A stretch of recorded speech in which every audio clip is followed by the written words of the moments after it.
Good morning, Cortland County. This is Jessica Planer, the registered dietitian at the Cortland County Area Agency on Aging. Happy National Nutrition Month, week 2. Today, I'm delighted to talk to you a little bit about mindfulness and meal planning.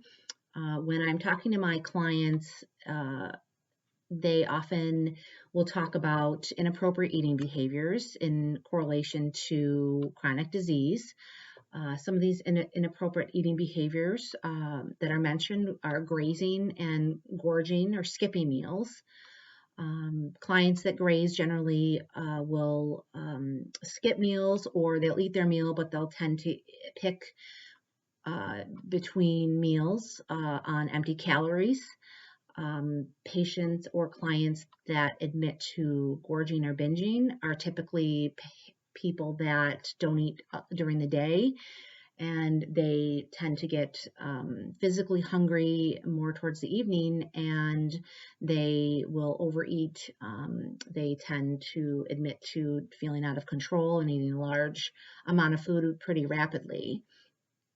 So these inappropriate eating behaviors definitely correlate with obesity, being overweight, being malnourished. And, the practice of mindfulness and meal planning can really help you with, improving these inappropriate eating behaviors. I do talk to my clients about the use of the hunger scale when entering into a meal. One on the hunger scale is really being pretty hungry, where you may have physical signs of hunger, thirst, fatigue, feeling over, like over grumbling in your stomach. That can lead to, again, that overeating or that binging. So I like my clients to be more around a 4 or 5 when entering into a meal. So they're not real physically hungry, but their body is telling them that it's time for another nourishment. After the meal, you want to stay around a 5 or 6, meaning you're more satisfied, that you're not feeling overfull or you have stomach pains because you ate too much food. Limiting physical distractions in your environment is really important, like the TV or small children. Talking on the phone can often lead to eating more calories than you'd like. Also, eating in your car. That's pretty hard to pay attention to what you're doing if you're driving. So I encourage my clients to try to find a peaceful place where they can eat slowly and really think about the food that they're eating and how they feel before and after the meal, to really try to control how much they're eating. Again, the practice of mindful eating is just that. It's a practice, and it does take a lot of time to master it. So, but it is very useful when trying to lose weight or improve your meal plan. Meal planning is really the key to, heart healthy eating. And, a couple tips that I tell my clients is to always try to make a list when going to the grocery store. Take an inventory of what you already have in the house, making sure that you look at the list after you get home and look at the purchases that you made and what foods that you brought home that weren't on the list and why that might be.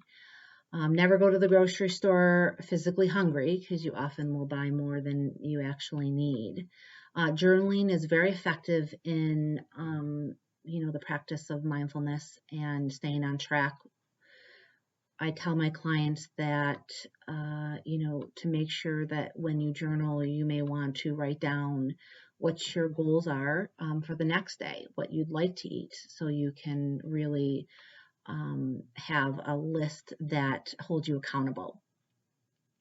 So again, the practice of mindfulness takes, an environment that's peaceful, that is limited in distractions, and really allows you to think about, the act of eating and paying attention to your internal cues.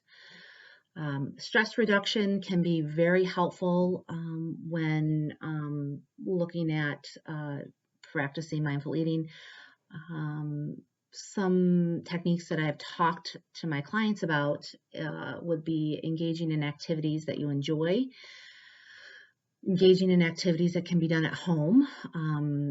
Patients or clients will say that reading books or knitting, exercise tapes, walking tapes, yoga, even journaling, as I mentioned before, have been very helpful in decreasing, boredom and hence decreasing, that grazing behavior.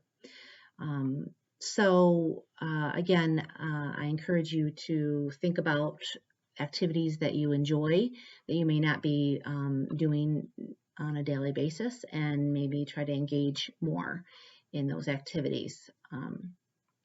So if you have any further questions about this content, I would be delighted to talk to you more. And all you do is call the office at area code 607-753-5060 and ask to speak with the registered dietitian. So thank you for listening, and I hope that you enjoy the content, and we'll talk to you soon.